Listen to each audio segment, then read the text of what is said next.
Hello, this is Dr. Derek Strachan with Divine Spine Chiropractic, located in the old Ballard Firehouse in sunny downtown Ballard here in Seattle. And I just wanted to thank you all for joining me for this week's health tip, which is part 2 on how to bake gluten-free. So last week when we talked about gluten-free baking, we talked about strategies and how to do that. Like, for example, shopping for products that say gluten-free on them, or working in a space that is free of gluten. So having a cooking area that you prepare food and bake that you know is free of gluten, because there can be traces of it. And so if you have a specific area to work in, then you know for sure it's going to be safe to do so.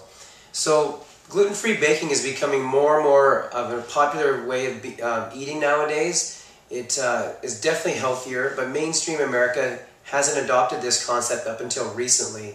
Millions of people are now adopting gluten-free products as well as baking, and they're realizing that they feel better in their bodies. So what I want to share with you today is some certain types of flours and additives and thickeners when you're baking, because there's definitely a lot of choices out there.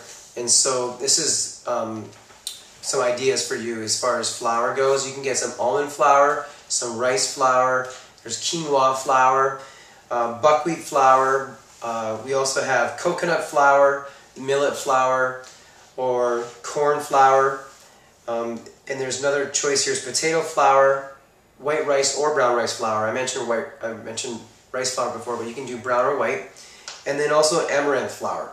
So those are different types of flours you can use when you're gluten-free baking.